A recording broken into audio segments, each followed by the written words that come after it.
8 miles below Durant and 27 miles from the end of our run at Canton. We had been running at very high speed. Weather and visibility were fairly good, and Casey Jones hoped to bring us in on time at 4:05 a.m. Our engine was one specially built for these trains by the Rogers Locomotive Works and had drivers 6 feet tall. On today's fine road beds, it would have traveled 100 miles an hour, possibly more. We may easily have reached that speed, and we certainly reached 90 often. The section of the line from Memphis to Grenada had recently been purchased from another railroad, and the track had pretty light rail. This fact, rather than the fast schedule, I think, caused some of the engineers to pass up the job on that fast train. From Grenada to Canton, however, the rails were standard weight. Anyway, the time was made up, put Casey in a good humor, and he talked and joked with me all along. "Sim," he said, "if you keep the old girl hot, we'll go into Canton on time." I said, "Well, I'll keep her hot," and naturally I did.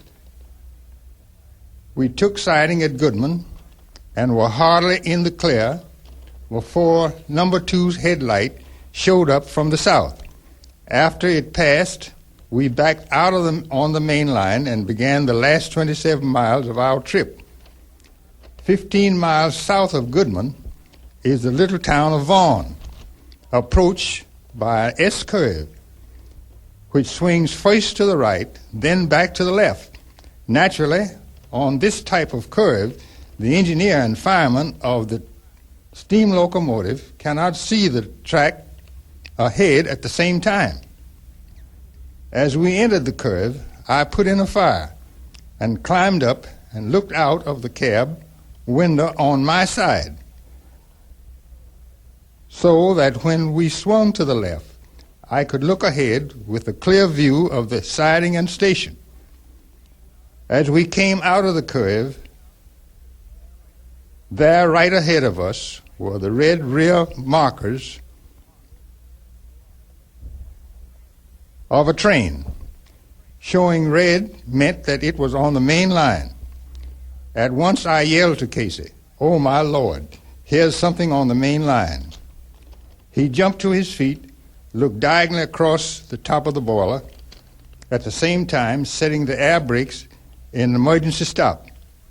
He had to reach up to do it, as the valve was located high on these engines. "Jump, Sim, jump," he shouted. I jumped across the deck, grabbed the handrail, slid down as far as I could go, then turned loose. Casey never had a chance. The engineer's seat on one side and the long boiler which divided us, the cab, on the other side, made escape practically impossible. Hitting the ground knocked me unconscious. I woke up about 30 minutes later to hear voices say, "Here he is." When I was able to talk, I asked about the engineer, and they told me Casey was killed.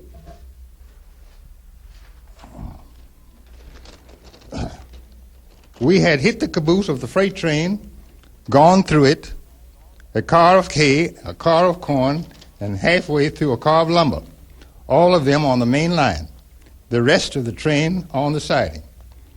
We had no orders against this train or any other except number 2, which we had already passed.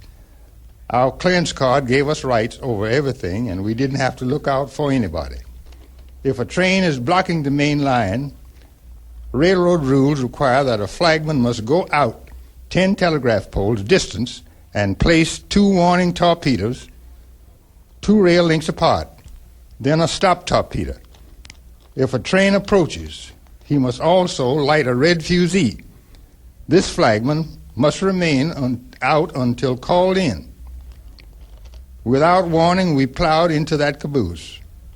The wreck occurred at 3:52 a.m., and as we had only 12 miles to go, with a clear track, we probably would have arrived at Canton safely on time. If we had been properly warned, Casey Jones might have been alive today.